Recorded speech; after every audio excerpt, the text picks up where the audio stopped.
So yung binigay ko sa inyo isang copy, no, yung sa processes of steam. So yung discussion naman dyan is parang sinasabi lang na yung process, yung ginagawa natin dati sa ideal gas ng mga processes is somehow similar din dito, no? So first, we have objectives. So at the end of this topic, the student should be able to execute thermodynamic problems involving steam table. No. So una, to refresh the first law of thermodynamics in a closed and open systems, to be knowledgeable in energy balance using the six processes involving steam. And third one, solve problems applying the application of steam processes.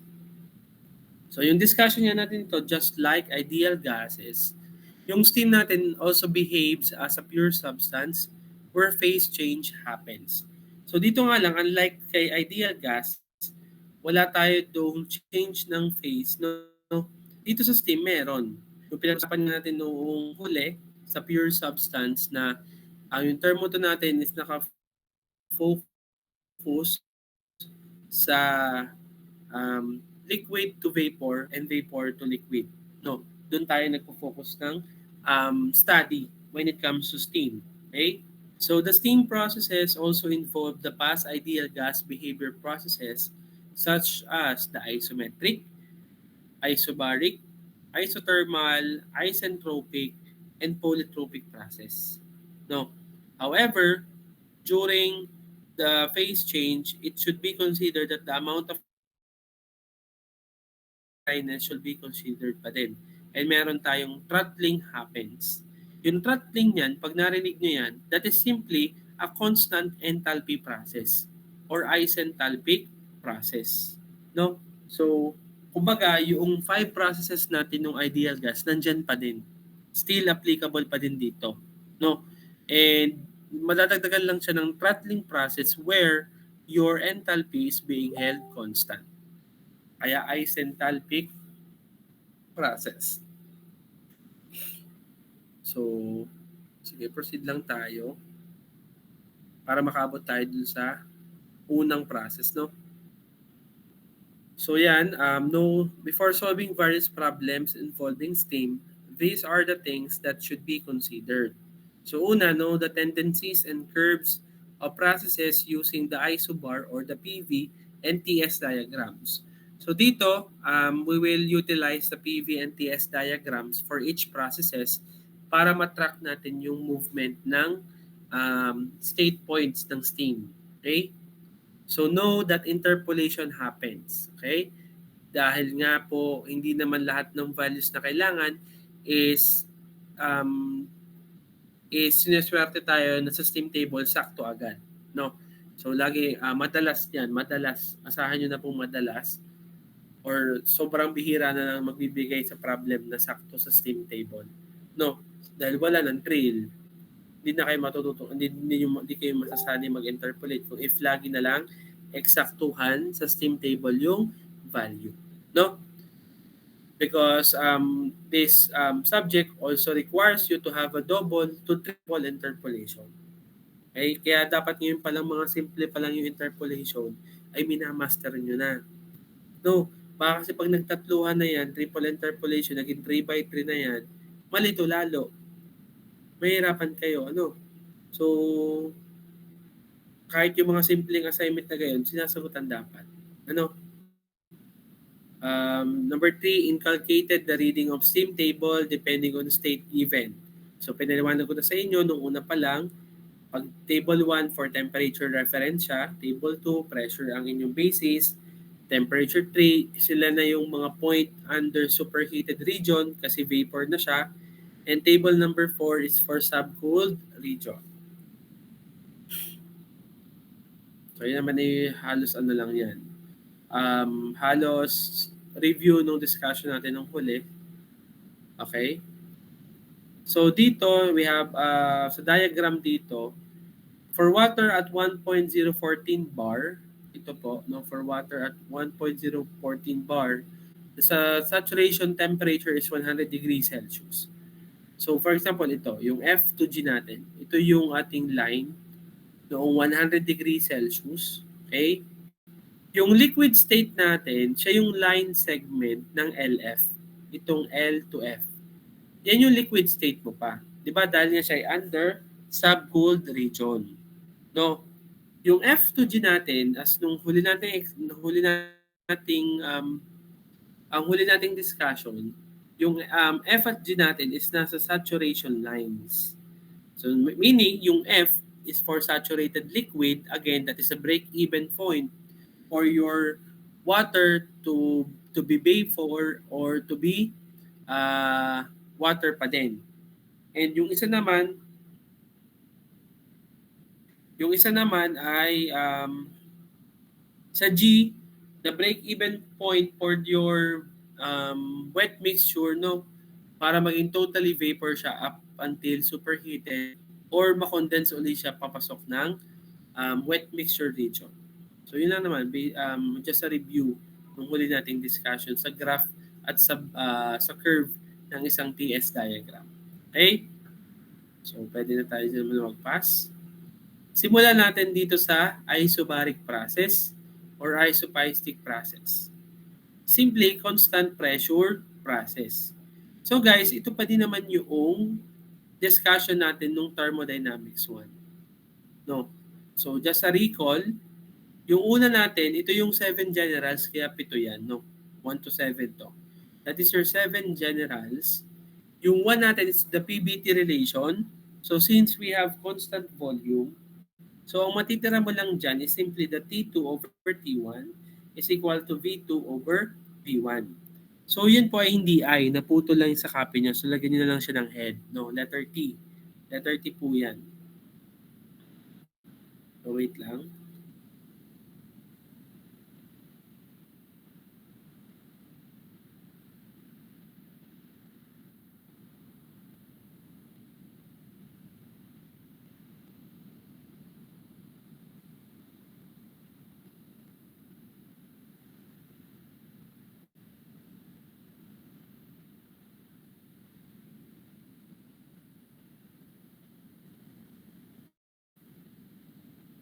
So, second one is the change in internal energy. So, ganun pa din. Yung sinabi ko sa inyo, basta internal energy, CV.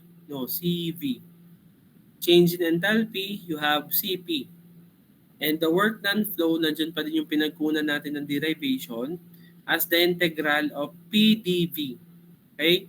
Giving you P times V2 minus V1. Pwede siyang P2 V2 minus P1 V1 kasi yung pressure mo naman ay equals or constant sa P2 at sa P1. So pwede din naman yon. No, kung ayaw mo nang naka-factor out yung pressure. So yan yung work non-flow natin. And for work steady flow, bakit zero? No, nag-zero siya dahil yung ating equation, no, yung derivation equation natin for dito, for work steady flow is baliktad nung sa work non-flow. Tandaan nyo po ba yon? Yung sa ating dito, yung sa ating formula, the work steady flow is equal to the negative integral of V dP. So delta P yung ating ginagamit. Kung yung sa work non-flow natin, 'di ba, yung work non-flow natin is PdV, yung kay steady flow is VdP, baliktad. Ay since we have a constant pressure process, kung change in pressure ang hinahanap natin, magzi-zero talaga yun. Kasi P2 minus P1 is 0. Kaya 0 ang work steady flow natin for number 5. Okay po tayo doon? Malinaw? Malinaw po ito? No, Yes, just a recall. Recall lang tayo ng ating 7 generals under isobaric. The next one, the heat transfer. So yung heat transfer naman natin is lagi siyang MC delta T, no? MC delta T. Ngayon, yung specific heat niya, kung constant pressure siya, ay di CP. And during constant pressure process o isobaric, equal lang sila ni delta H or ni enthalpy. Kasi pareha silang MCP delta T. Ano? So sana natatandaan nyo pa yan, no? Next natin ay yung the change of entropy. Yung change ng entropy natin, still, the MCP ln T2 over T1. So, by using yung sa number 7 natin, pwede din yung papalitan mo yung T2 over T1 dito sa PVT relations. Sabi, yung PVT relations natin, yung T2 over T1 is also equal to V2 over V1. So, yung entropy mo, pwede mo siyang gamitin as MCP ln V2 over V1. So, ganun din, para may isa ka pang way para ma-solve yung entropy. So, ganyan yung sa ideal gas. Ano? Ganyan yung sa ideal gas. And pag tingin nyo doon sa next page, para lang makita nyo agad yung difference ng formulas, no? Simple na lang siya. Your delta U is U2 minus U1. Delta H is H2 minus H1. Yung work and flow natin, ganun pa din. P delta V, work steady flow 0. Ang Q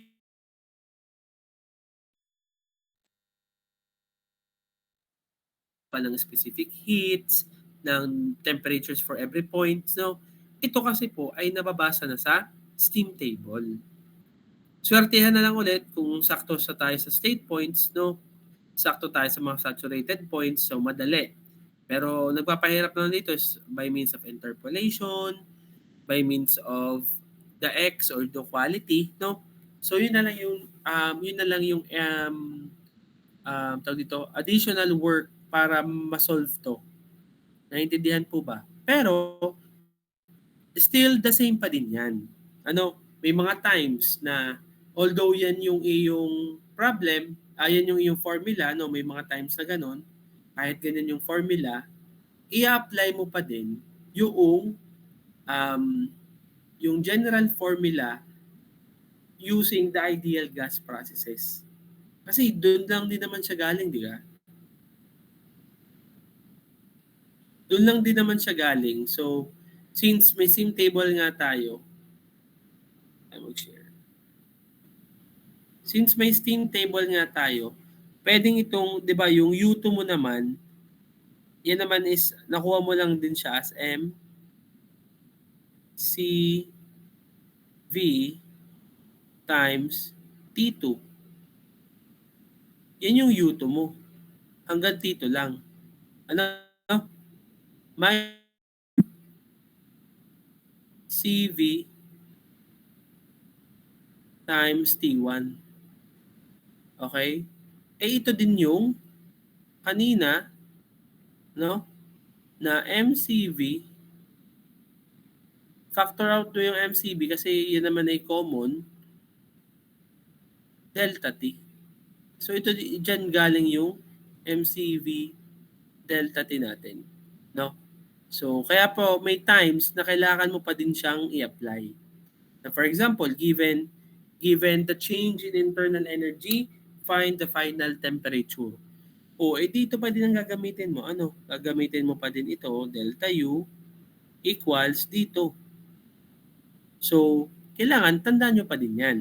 Although, most of the time nga, is rekta na siyang H2, rekta na siyang H1, rekta na siyang U2, tsaka U1. Sinold mo lang by means of interpolation or using the quality kung nasa wet mixture region siya.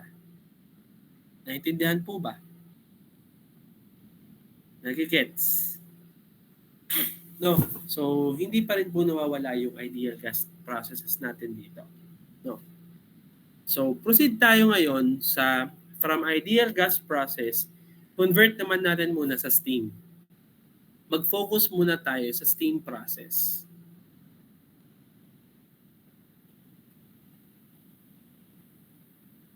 So, balik tayo dito, no? So, sabi, as applied to steam using the saturation curve. Balikan natin to, no? Ito yung graph natin ng ideal gas. Itong dalawa. Tama po ba? So, yan yung graph natin dati, no? Ngayon, itong graph na to, papatungan natin ng saturation curves. Yung yung curve na dome, yung bell, ganon, ipapatong natin diyan. Okay? Nung ipinatong natin diyan, ito na yung lumabas. Yan, yung medyo Ang curve nga lang natin ito medyo matarik sa PV. Tapos yung TS, ito yung medyo bell talaga. Yung sa TS diagram natin nasa kanan. Ano? Ito yung bell shape halos. Or cone shape na talaga, parang sa ice cream na. Ito medyo slender to eh. Medyo sexy itong isang PV diagram. So as you can see, nung pinatong natin yung diagram natin from ideal gas at yung saturation curves, nandito yung state point 1 natin. Let's say kasi we have going to see 3 different locations sa pwede mong puntahan ng 1 at saka 2. Umpisa, kapag daw ang point 1 natin is nasa wet steam. Sabi dito, wet steam at point 1 undergoes an isobaric process until it becomes superheated at point 2. So kung nandito yung point 1 mo, nasa loob siya ng saturation curve. 'Di ba yung loob ng saturation curve, that is your wet mixture region. Naintindihan? So nandun yung point 1. Ay isobaric to. Since PV ang gamit natin, PV diagram, para maging constant yung pressure mo, mag-move ka ng horizontal. Kasi para magbago ang pressure mo, vertical dapat yung movement. Since isobaric tayo, horizontal yung movement, palabas tayo ng saturation line. So anywhere from this rectangle, nandun yung point 2. Anywhere dyan, outside the curve. So yung point 2 mo ngayon, nasa superheated region na. Ganun pa din naman. Anything beyond dito, itong nasa labas na, superheated region pa din to. Dito po, subcooled pa din. Yung loob, wet mixture pa din. Naintindihan po ba? Nagigets? Gets po yun? Sige. Next, sa TS diagram naman guys. So sa TS diagram, ganyan yung drawing niya. Yung usual na drawing natin ng curve. No? Ito po, kita nyo may nakakudlit dito. Ito po ay kasama pa din ng constant pressure line. No, kita tandaan nyo yung drawing ko na Rankine cycle. 'Di ba? Ano siya, kapag diniretso mo siya,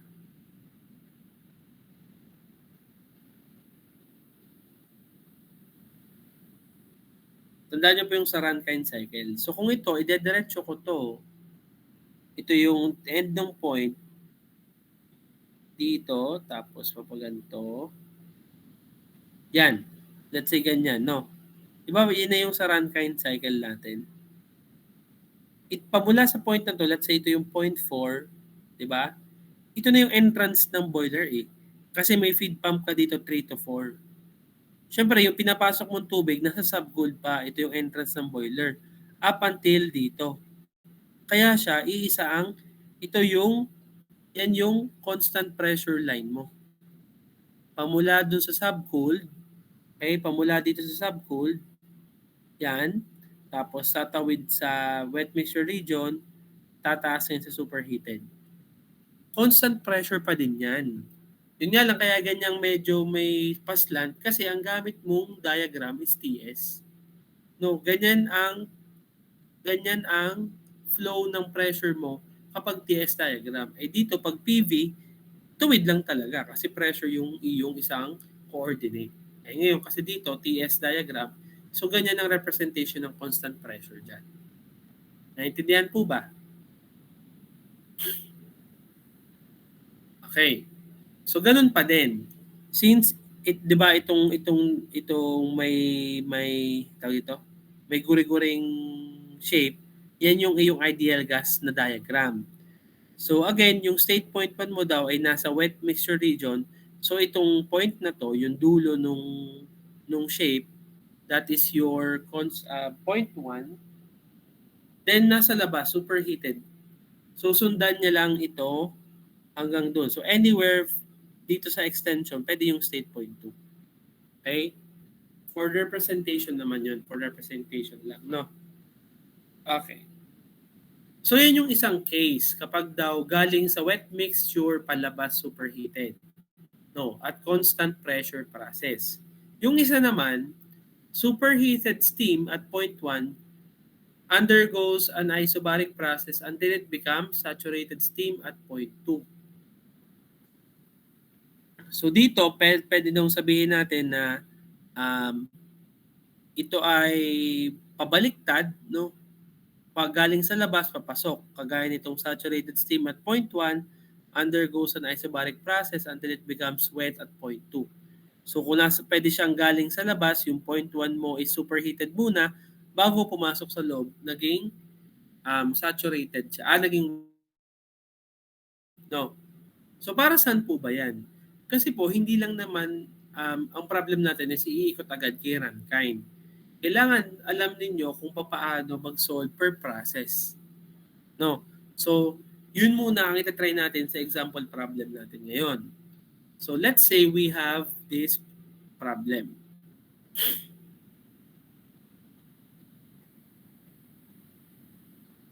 Yan. May problem daw tayo na ganito.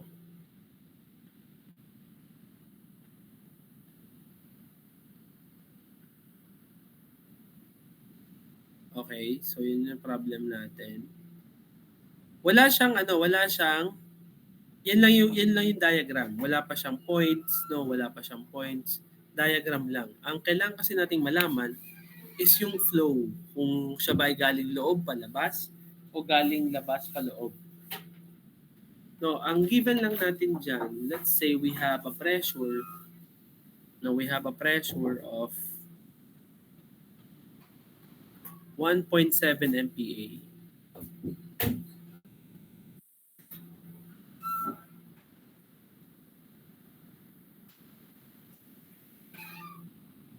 So, yan yung given natin. A pressure of 1.7 MPa and meron tayong specific volume 1. Ito yung specific volume 1 at 1.7 MPa. Ang value niya ay 0.075. 0.075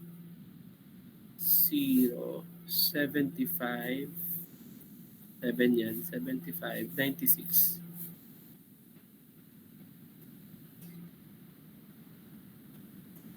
Cubic meter per kilogram.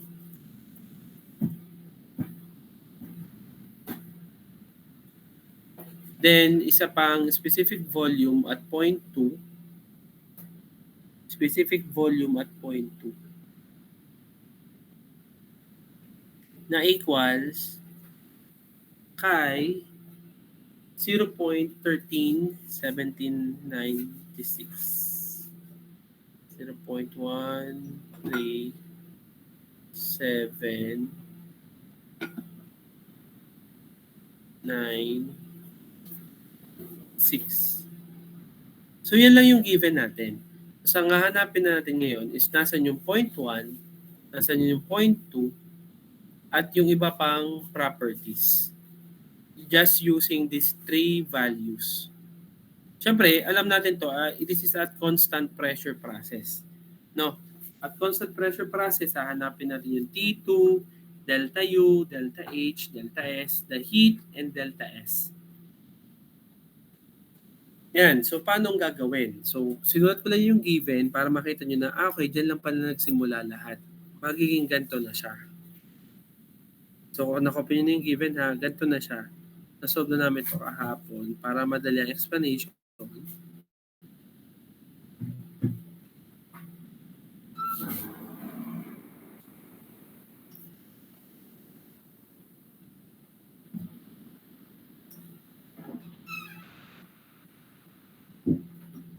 Yan. Kita nyo ba? Malinaw ba? No. So for example, yan yung ating given, no? Ito yung mga given natin kanina, the V1, the P, and the volume, specific volume 2. Yung dotted line dyan, dotted pa yan kasi we do not know yet kung nasan yung point 1, nasan yung point 2. So paano ba siya nilolocate? So tingnan natin yung mga given, no, yung given natin as at 1.7 at 1.7. So buksan niyo yung inyong steam table. No, pagbukas ng steam table, punta kayo sa 1.7 MPa. So table 2 kasi pressure ang given. Hanapin nyo ngayon kung saan tatama yung V1 natin na 0.07596. So kunin muna natin yung VG at VF at 1.7 MPa. Okay? So ito na yung values niya, nakuha na natin, no? Ang gagawin natin, ikukumpara natin ngayon. Si V1 daw ay 0.075. So si VF is 0.00. Ibig sabihin, mas malaki si V1 kaysa kay VF. So therefore, wala sa subcold region si 0.1. No? Pagdating kay VG, si VG kasi is 0.11. No, 0.11. Meanwhile, si V1 is 0.07. So si V1 is greater than your VF but less than VG. Therefore, nasa gitna ng dalawa. Nasa gitna ng point F at nasa gitna ng point G. Ay di nasa loob siya ng wet mixture region. So anywhere dyan, lagyan nyo muna ng point. So paano mo malalaman kung gaano siya ka-close kay F, gaano siya ka-close kay G? Kunin mo ang quality. Using the formula, X is equal to V minus VF over VFG. Ito lang yung galing dito. Ito yung gantong formula. Dito siya nakuha in terms of bilang. No? So nakuha yung quality mo as 64%, 64.72% or 0.64. So syempre, lamang na siya ngayon papunta kay G. No, para lang kung gusto niyo medyo malapit sa katotohanan yung pag-graph niyo ng 0.1. Okay? So ngayon, na-plot na natin yung 0.1. Okay, nasa wet mixture region siya. Tingnan naman natin si specific volume 2, yung given. Ikukumpara uli natin siya sa VF at VG ng 1.7 MPa. So yung V2 natin is 0.13. Yung VF natin 0.00. So greater than uli ang V2. Meaning to say, wala sa subcooled region si V2, wala sa saturated vapor liquid line si V2. Pagdating kay VG, si VG 0.11 lang. Si V2 is 0.13. Mas malaki ngayon si V2 kay VG. Therefore, na-confirm natin na wala sa curve ang ating V2. Wala sa wet mixture kasi malaki siya sa VG. V2 is greater than VG. Therefore, your V2 is at superheated region. So kaya po, nandyan yung V2 natin. Nasa labas na ng curve. Papunta doon, 1 to 2 at 1.7 MPa. Nagets po ba yung pagpa-plot? Nagigets po. So, ang ginagawa lang naman doon is yung given, ikukumpara nyo lang muna doon sa saturated liquid and vapor properties nung given pressure or given temperature. Naintindihan? Kasi nga, 'di ba, lahat ng values along the saturation lines nasa steam table 'yan. And that will be your basis para malaman if it is plotted along the saturation lines or nasa subcool ba siya, kung less than sa F, kung greater than sa F but less than G, nasa wet mixture siya. Kung siya ay equal to G, nasa saturated vapor line siya. Pag greater than G na siya, superheated region na siya. Naintindihan? Nagigets po? Yes po, sir.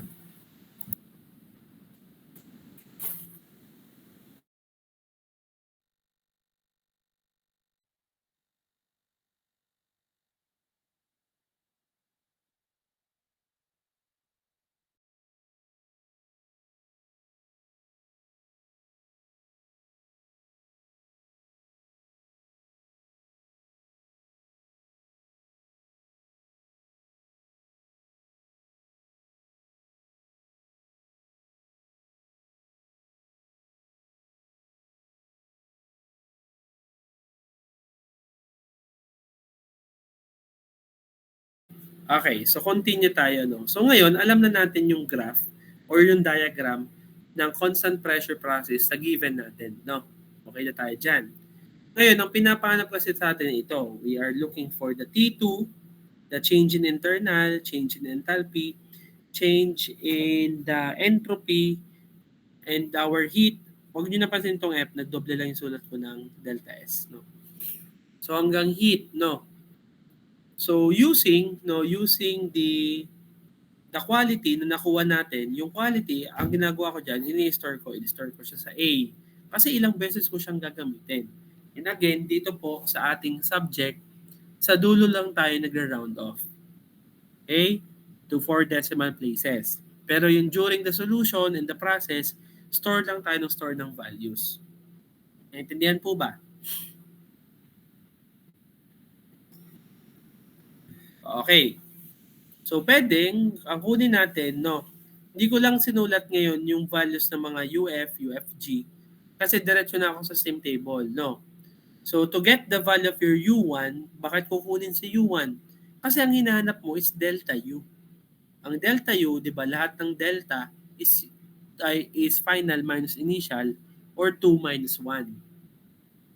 So, yung U1 muna solve natin, no. Yung U1 natin, nakuha siya using UF plus X UFG. So, swerte tayo sa same table natin, laging merong UFG. So, hindi natin kailangan kunin pa si UG at pag minusin, no? So, swerte na tayo doon kasi may UFG na, direkta.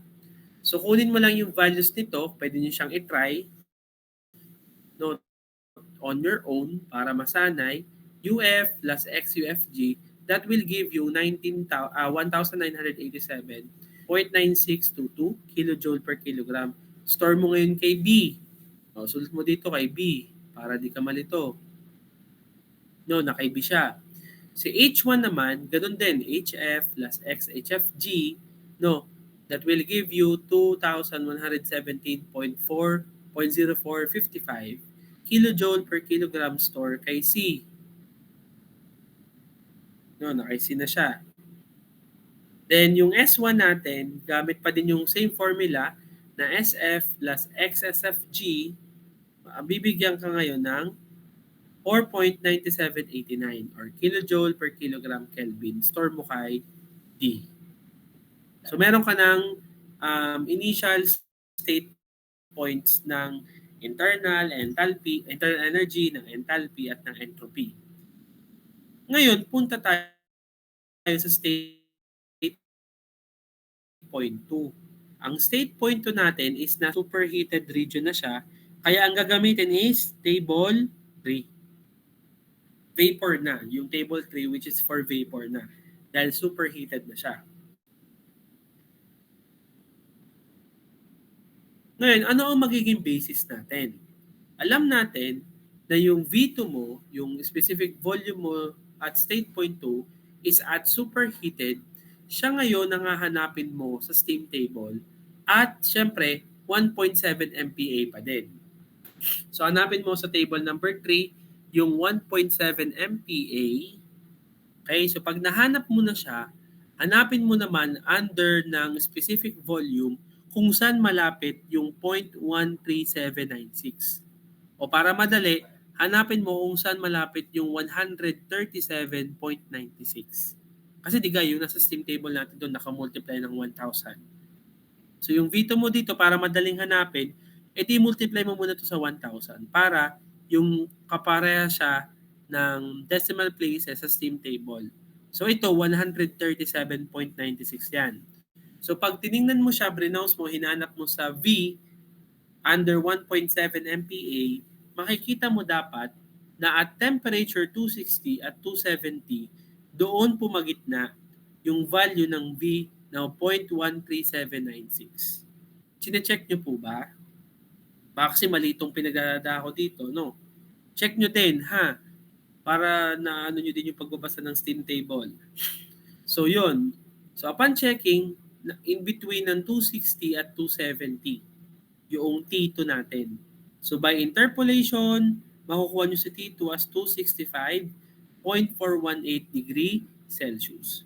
So, kagaya ng tinuro ko sa inyo nung una, para mabilis, isang tingin na sa steam table, ilista nyo ngayon agad yung mga kailangan mo.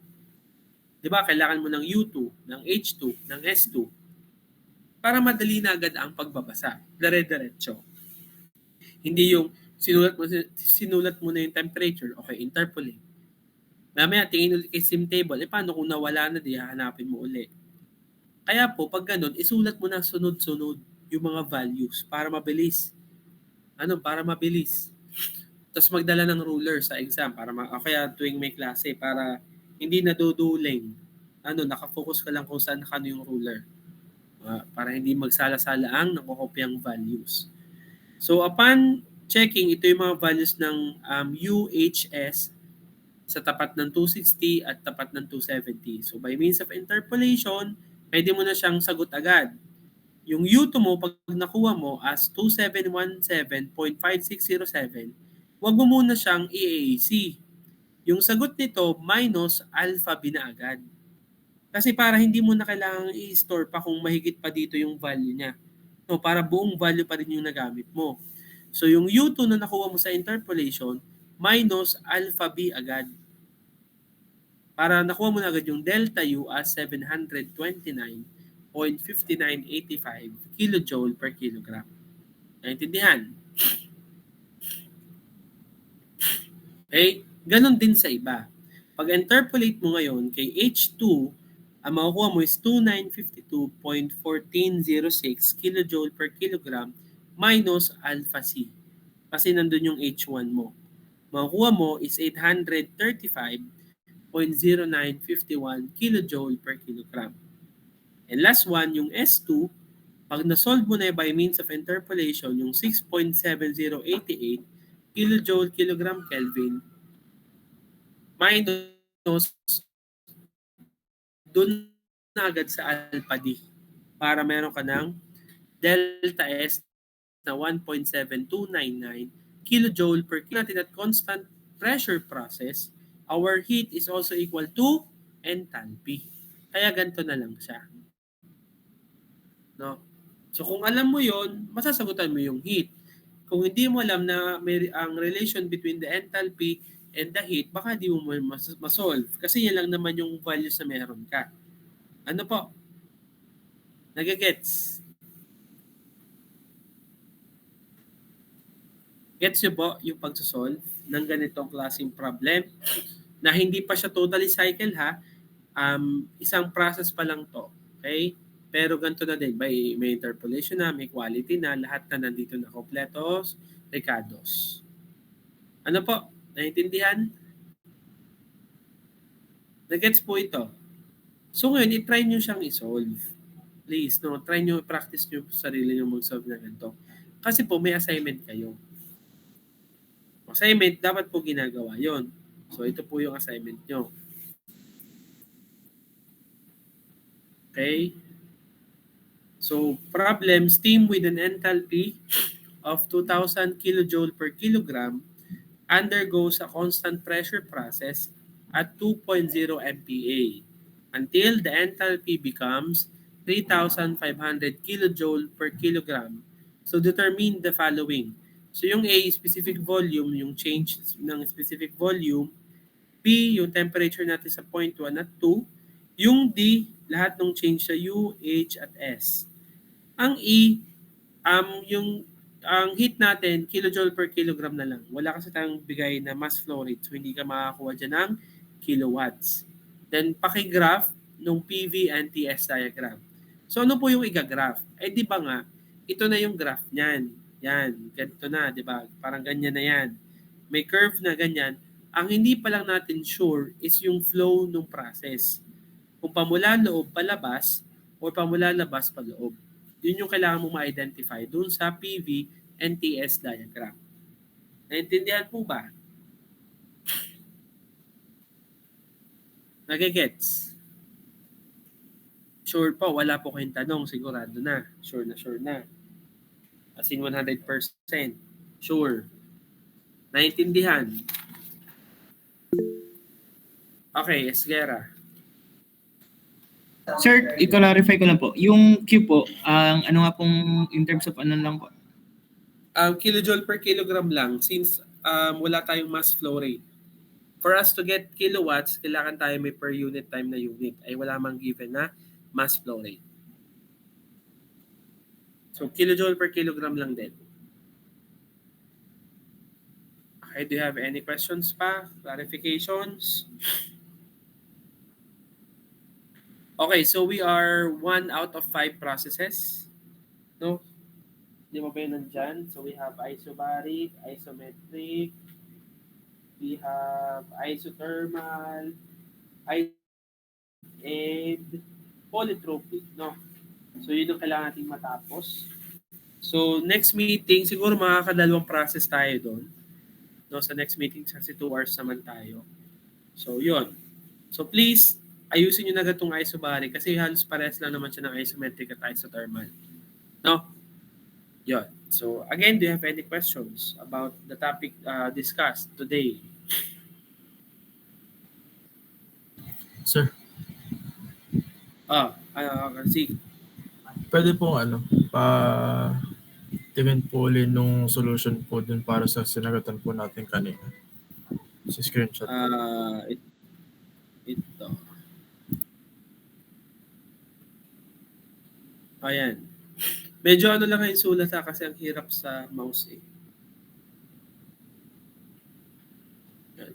For your reference lang naman. Sige, send ko na lang din yung solution ko sa papel sa GC para medyo malinaw yung sulat. Tapos kumpara nyo lang, baka kasi may mali din akong ginawa. So update nyo ako kung may mali akong sagot. No?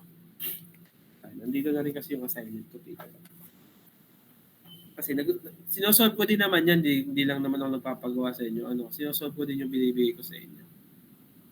Wait lang. Send ko na lang sa GC yung sa example.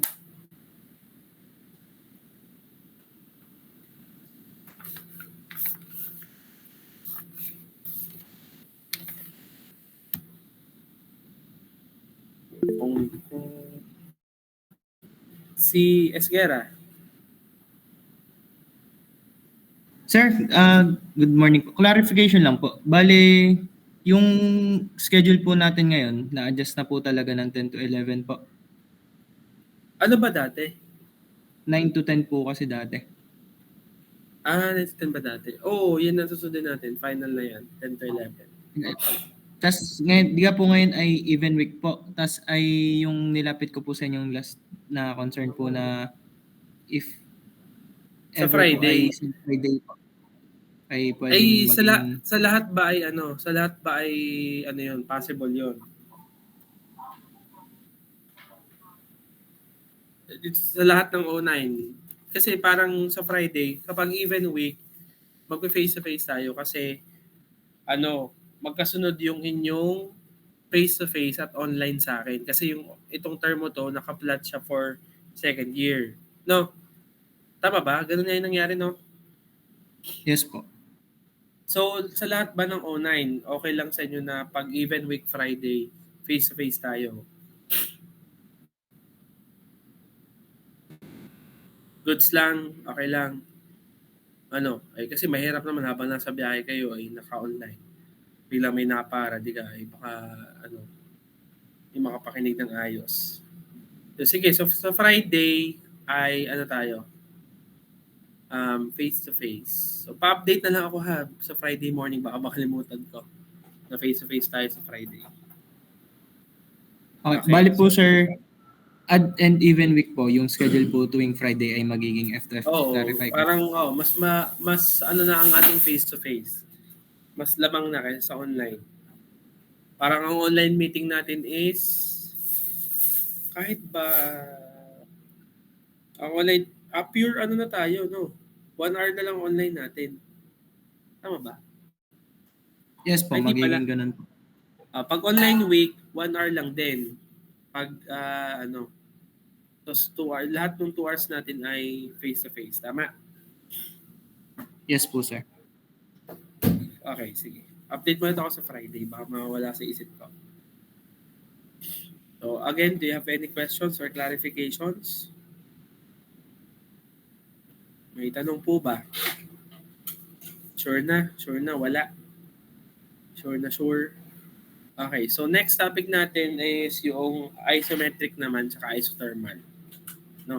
So yun. So sagutan niyo yung assignment niyo para ma-practice yung isobaric. Si Pasakian. Saan po isusulat yung assignment? Hindi naman siya ipapasa. Kahit dyan na lang din sa likod ng inyong handouts. No? So hindi porket hindi ipapasa ay hindi isasolve. No. Mag-practice, mag-solve. Ano, yun lang yung gagawin ninyo. Okay? So, yun. Kung wala na pong tanong pa, may tanong po mo ba? Clarifications? Wala na po, sir. Okay, so yun. Thank you for attending our class. See you on Friday. Thank you po, sir. Thank you po. Thank you po.